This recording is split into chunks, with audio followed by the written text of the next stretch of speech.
શ્રી ગણેશાય નમઃ. મિત્રો, આપ જોઈ રહ્યા છો આપણી યુટ્યુબ ચેનલ આશીર્વાદમાં આપ સૌનું સ્વાગત છે. આજે આપણે આ વિડીયોમાં ઉત્તરાયણને મકર સંક્રાંતિ સાથે કહેવાય ઉત્તરાયણ પર્વમાં ભગવાન સૂર્યનારાયણની ઉપાસનાનું શું મહાત્મ્ય છે, મહાભારતના ભીષ્મ પિતામહના ઈચ્છા મૃત્યુનું પર્વ શા માટે કહેવાય, મહારાજા ભગીરથ દ્વારા ગંગાનું અવતરણ પણ આ દિવસે થયું હતું, ઉત્તરાયણ પર્વની ઉજવણીમાં દાનનો શો મહિમા છે, તેના વિશે આજે આપણે આ વિડીયોમાં સાંભળીશું. જો આપને મારો વિડીયો પસંદ આવે તો લાઈક કરજો, શેર કરજો અને પહેલીવાર જો આ વિડીયો આ ચેનલમાં જોઈ રહ્યા હોય તો સબસ્ક્રાઈબ કરજો, જેથી મારા નવા વિડીયોની માહિતી તુરંત આપ સુધી પહોંચે. ઉત્તવયમ તમસઃ પરિસ્વ પશ્યંત ઉત્તરમ દેવમ દેવત્રા સૂર્યમ ગમન જ્યોતિરોત્તમમ. અજ્ઞાન, અંધકાર તથા જડતાથી સંપૂર્ણ મુક્ત હોય તેવો તે માત્ર એક દેવ પ્રત્યક્ષ પરમાત્મા હોય તો તે ભગવાન સૂર્યનારાયણ જ છે. આ પર્વને ઉત્તરાયણ પર્વને મકર સંક્રાંતિ સાથે કહેવાય છે. વેદ, ઉપનિષદ, પુરાણો તથા ગ્રંથોમાં જે દેવદેવીઓ તથા ભગવાનના સ્વરૂપોનું વર્ણન છે તેમાં એકમાત્ર પ્રત્યક્ષ દેવતા હોય તો તે એકમાત્ર સૂર્યનારાયણ જ છે. પરમાત્માના આ પ્રત્યક્ષ સ્વરૂપમાંથી ઉત્સર્જિત થતી આદ્ય શક્તિ કિરણો જળ અને ચૈતન્યનું ચાલક બળ છે. તેથી ભગવાન સૂર્યનારાયણને ઉત્તમ કહ્યા છે. તે તમસ પણ છે, એટલે અંધકારથી જે સર્વ કરતાં ઊંચે રહેલા છે તે ઉત્તમ છે. ઉત્તમની ગતિ અયન સાથે સંકળાયેલું આ પર્વ છે.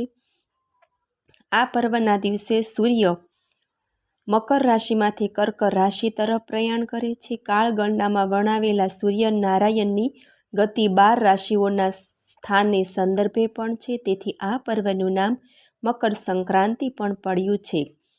સૂર્યનું દક્ષિણ અયન હોય છે ત્યારે દિવસ ટૂંકો હોય, જેમ કે 12મી ડિસેમ્બરનો દિવસ સૌથી ટૂંકો 16 દિવસ છે, જે 11 કલાકનો હોય અને રાત્રિ 13 કલાકની હોય. આ દિવસ પછી સૂર્ય ધીરે ધીરે ઉત્તર તરફ ગતિ કરે, ધીમે ધીમે શીતલહેર ઓછી થતી જાય, સમગ્ર સૃષ્ટિ અંધકારમાંથી અંજવાળા તરફ પ્રયાણ કરે, દિવસ લાંબો થતો જાય છે. ઉત્તરાયણ પર્વમાં ભગવાન સૂર્યનારાયણની ઉપાસનાનું શું મહાત્મ્ય છે? આ ઉત્તરાયણ પર્વમાં ભગવાન સૂર્યનારાયણની ઉપાસનાનો પણ ઘણો મહિમા છે. સૂર્ય સૃષ્ટિને અંધકારમાંથી પ્રકાશ તરફ લઈ જાય છે. સૌર ઉર્જાથી ઉત્તરાયણના દિવસોમાં પૃથ્વી પર શાકભાજી, ધનધાન્ય તથા ઔષધિઓ ફૂલે ફાલે છે. પ્રાણીઓમાં નવી ચેતનાનો સંચાર થાય છે. સૂર્યનારાયણના 3 સ્વરૂપોનો મહિમા પુરાણોમાં કહ્યું છે. પહેલું આધિભૌતિક સ્વરૂપ અગ્નિ, બીજું આધિ સ્વરૂપ છે જેનું પ્રત્યક્ષ સ્વરૂપ છે, આ મધ્યમ સ્વરૂપ છે જેનાથી બ્રહ્માંડમાં તેમની આસપાસના ગ્રહો ઉપગ્રહોમાંથી અંધકાર દૂર થાય અને ચોતરો પ્રકાશ ફેલાય. આ પ્રકાશથી વનસ્પતિઓ તથા પ્રાણીઓની ઇન્દ્રિયો સક્રિય પ્રભાવિત થઈ એકબીજા સાથે જોડાય. સંસારના પદાર્થો આ પ્રકાશથી વિદ્યમાન થાય. ભગવાન સૂર્યનારાયણનું ત્રીજું સ્વરૂપ આધ્યાત્મિક છે, જે ઉત્તમ છે, જે પ્રાણી માત્રમાં અંતર્યામી સ્વરૂપે છે, જે મન અને બુદ્ધિને પ્રકાશિત કરે. તેનાથી પ્રાણીઓમાં જ્ઞાનની વૃદ્ધિ થાય, ચેતનાની વૃદ્ધિ થાય. પાણી, બરફ અને વરાળ એક જ તત્વ સંયોજનના સ્વરૂપો છે, તે પ્રમાણે પ્રાણી માત્રમાં સૂર્યનારાયણ આધિભૌતિક, આધિદૈવિક તથા આધ્યાત્મિક સ્વરૂપે વિદ્યમાન છે. સૂર્યની ઉપાસનાથી પ્રાણી માત્રને જીવનની ઉધ્વગતિ, શુકલગતિ તથા મોક્ષ પ્રાપ્ત કરે. સૂર્યનારાયણની ઉપાસનાનો વેદ મંત્ર પણ છે. ગાયત્રી મંત્રમાં પણ ભગવાન સૂર્યનારાયણની ઉપાસનાનો મહિમા છે. આ મંત્રના જપથી આધિભૌતિક, આધિદૈવિક અને આધ્યાત્મિક સુખની પ્રાપ્તિ થાય. જીવનમાં આવતા વિઘ્નો, દુઃખો દૂર આ મંત્ર જાપથી દૂર થાય. ઓમ ભૂર્ભુવસ્વઃ તત્સવિતુર્વરેણ્યં ભર્ગો દેવસ્ય ધીમહિ ધિયો યો નઃ પ્રચોદયાત. ઉત્તરાયણ મહાભારતના ભીષ્મ પિતામહના ઈચ્છા મૃત્યુનું પર્વ કહેવાય છે. મહાભારતના યુદ્ધમાં યુદ્ધની વક્રતા પ્રમાણે, વિધિની વક્રતા પ્રમાણે ધર્મયુદ્ધમાં કૌરવોની આગેવાની લેનાર ભીષ્મ પિતામહની ભૂમિકા છે. આ યુદ્ધમાં કૌરવોનો પરાજય થયો. રણભૂમિમાં ભીષ્મ પિતામહ બાળશૈયા પર ઈચ્છા મૃત્યુના પળની રાહ જોતા સૂતેલા છે. અર્જુન આ સ્થળે બાણોની વર્ષાથી ગંગાજી પ્રગટ કરે છે. ભીષ્મ પિતામહની તૃષા છુપાવે છતાં તેમના પ્રાણ નીકળતા નથી. જ્યારે પિતામહ યુધિષ્ઠિર તથા પાંડવોને રાજધર્મનો ઉપદેશ આપે, સૌ ઈચ્છા મૃત્યુના વરદાન પ્રમાણે પિતામહ ક્યારે પોતાના પ્રાણ છોડી મોક્ષને પામશે, મુક્ત ગતિ થશે તેની રાહ જોઈ ઊભા છે. ભગવાન શ્રી કૃષ્ણનું સ્મરણ કરતા 12 શૈયા પર પડેલા સૂતેલા આ વીર યોદ્ધાની મોક્ષ ગતિની કઈ પળ આવશે? સ્વયં પ્રકૃતિ પણ કાળ સહજ યમરાજ પણ આતુરતાથી રાહ જોતા ઊભા છે. તે પળ આવે છે.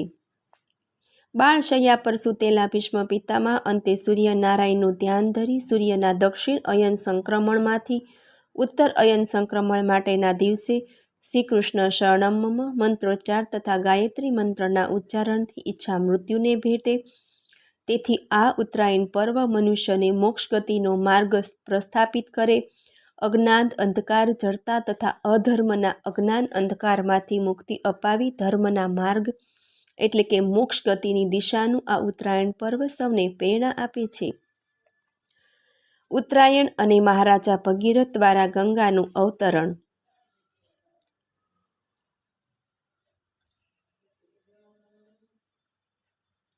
રાજા ભગીરથ પિતૃઓની મુક્તિ તથા માનવ કલ્યાણ માટે જટા અને તપસ્વીના વસ્ત્ર ધારણ કરી ઉત્તરાયણના દિવસે હિમાલય તરફ પ્રયાણ કરે છે. ઉત્તર દિશામાં હિમાલય તરફના પ્રયાણ માર્ગમાં તેઓ મહર્ષિ ભૃગુના આશ્રમે આવ્યા. આશ્રમમાં ઋષિ મુનિઓથી વીંટાળેલા સમુદાયમાં બેઠેલા ભૃગુ ઋષિ ઊભા થઈ મહારાજા ભગીરથને આવકારે. તેમણે ભગીરથને પૂછ્યું કે હે રાજન, આમ તપસ્વીના વેશે હિમાલય તરફના કેમ જાઓ છો? મહારાજાએ જવાબ આપ્યો કે હે મુનિવર, મારા પિતૃઓની મુક્તિ તથા માનવ કલ્યાણ માટે હું કોની આરાધના ઉપાસના કરું? હું આ સમસ્યાના નિરાકરણ માટે તથા મનની શાંતિ માટે આ વેશે હિમાલય તરફ જાઉં છું. જે કર્મથી ભગવાન સંતુષ્ટ થતા હોય તે કર્મ તમે મને બતાવો. ભૃગુ ઋષિ બોલ્યા, રાજન, તમે ભગવાન વિષ્ણુનું સ્મરણ કરો. ઓમ નમો નારાયણ અષ્ટાક્ષર મંત્ર તથા ઓમ નમો ભગવતે વાસુદેવાય 12 મંત્રનો જાપ કરો. આ મંત્રોની ઉપાસનાથી ભગવાન વિષ્ણુ પ્રસન્ન થઈ તમારી સમસ્યા તથા તમારી વ્યાકુળતાનું નિરાકરણ કરશે. ભૃગુની આજ્ઞા પ્રમાણે ઉગ્ર તપસ્યા કરી મહારાજ ભગીરથ વિષ્ણુના દર્શન કર્યા. ભગવાન વિષ્ણુએ કહ્યું, રાજન, તમે જે સ્થળે હિમાલયમાં તપ કરી રહ્યા છો ત્યાં ભોળાનાથ સદાશિવ બિરાજમાન છે. તે તમને મદદ કરશે. તમે ઓમ નમો શિવાય તથા મૃત્યુંજયના જપથી આદિ અનાદિ અનંત દેવ મહેશ્વરને પ્રસન્ન કરો. મહારાજા ભગીરથ શિવજીનું ધ્યાન ઉપાસના કર્યું. શિવજી પ્રસન્ન થઈ ભગીરથને વરદાન આપવા કહે. રાજા ભગીરથ કહે, વરદાનમાં શિવજી પાસે પવિત્ર ગંગાજીની માંગણી કરે છે, જે પિતૃઓની મુક્તિ તથા માનવ કલ્યાણ માટેના ઉદ્ધાર માટે આશીર્વાદરૂપ થાય. ભગવાન શિવ બોલ્યા, રાજન, હું તમને મારામાંથી પ્રગટેલ ગંગાજી આપું છું. તથાસ્તુ. આ પતિત પાવન ગંગાજીમાં તમારા પિતૃઓનો મોક્ષ થશે તથા સમસ્ત માનવજાત પવિત્ર થઈ પુણ્યના ઉદયથી પાપ કર્મોથી મુક્ત થશે. તેના તટ પર તેમનું પાલન પોષણ થશે. તમે પણ હાલના તમારા તપસ્યા સ્થળેથી ઉત્તરાયણના દિવસે ગંગાજીને પામશો. આ ઉત્તરાયણના સમયે સ્વર્ગના દેવતાઓ, મારા નિજધામના તપસ્વીઓ, દિગંબરો, સિદ્ધો ગંગા સ્નાન કરવા પ્રત્યક્ષ સ્વરૂપે પધારશે. શિવજીના આશીર્વાદથી ઉત્તરાયણના દિવસે ભગવાનના ચરણોના અગ્રભાગથી મહારાજા ભગીરથ ગંગાજીનું આહ્વાન કરી તેમને પ્રગટ કર્યા. પુરાણોમાં આ સ્થળ ગંગોત્રીના પવિત્ર તીર્થ તરીકે ઓળખાય છે. અહીં ગૌમુખ છે, જે ગંગાજીનું પ્રાગટ્ય સ્થાન છે. પ્રત્યેક ઉત્તરાયણ પર્વે ભગીરથ ગંગોત્રીથી માંડી ગંગા સાગર સુધીના માર્ગમાં પ્રવેશ કરે છે. ગંગાજી તેમની પાછળ પાછળ તેમને અનુસરે છે. આ માર્ગમાં ગંગા કિનારે ઋષિકેશથી માંડી હરિદ્વાર, કાશી, બનારસ, પ્રયાગના પુણ્ય તીર્થસ્થાનોનું નિર્માણ થાય છે. ઉત્તરાયણના દિવસે આ ઘાટ પર દેશ વિદેશમાંથી શ્રદ્ધાળુ ભક્તો ગંગા સ્નાન માટે આવે છે. અહીં કુંભ મેળો ભરાય છે. કહેવાય છે કે ગંગાજીનું સ્વરૂપ રુદ્ર હતું. તેથી ભગીરથની વિનંતીથી ભગવાન શિવજી હિમાલયની ગિરિકંદરાના પોતાના જટા સ્વરૂપમાં સમાવી રુદ્રપ્રયાગ તથા દેવપ્રયાગમાં શાંત કરે છે. પછી ગંગાજી ઋષિકેશથી ગંગાસાગર સુધી શાંત સ્વરૂપે વહ્યા કરે છે. ઉત્તરાયણ મકર સંક્રાંતિનું પર્વ ભગવાન સૂર્યનારાયણ, વિષ્ણુનારાયણ, સદાશિવ, મહાદેવ, મહારાજા ભગીરથ, સાધુ સંતો તથા ગંગા સ્નાન થકી ગંગાજીના આશીર્વાદ મેળવવાનું આ પર્વ છે. આ દિવસોમાં પ્રકૃતિ સોળે કળાએ ખીલે છે. પુષ્કળ પ્રમાણમાં લીલા શાકભાજી ઉપલબ્ધ થાય છે. તલ, સુખડી તથા જલેબીના મીઠા સ્વાદ સાથે ઊંધિયાના ભોજનની મજા માણે છે. આકાશમાં પતંગ ઉડાડે છે. એકબીજાના વેરભાવ ભૂલી સુમેલથી સર્વેનો પ્રેમ જીતે. ગાયને ઘાસ નીરે તથા દરિદ્ર નારાયણની સેવા કરે છે. ઉત્તરાયણના દિવસે પુણ્યદાનનો મહિમા છે. જીવનની ઉદ્ધવગતિથી આશાનું આ પર્વ સૌમાં આનંદ અને ઉત્સાહ પ્રગટાવે છે. અસતો માં સદા ગમય, તમસો માં જ્યોતિગમ્ય, મૃત્યોસો માં અમૃતમ ગમય. મને સાંભળવા બદલ ધન્યવાદ. જો આપને મારો વિડીયો પસંદ આવે તો લાઈક કરજો, શેર કરજો અને પહેલીવાર જો આ વિડીયો આ ચેનલમાં જોઈ રહ્યા હોય તો સબસ્ક્રાઈબ કરજો, જેથી મારા નવા વિડીયોની માહિતી તુરંત આપ સુધી પહોંચે. ધન્યવાદ. જય શ્રી કૃષ્ણ.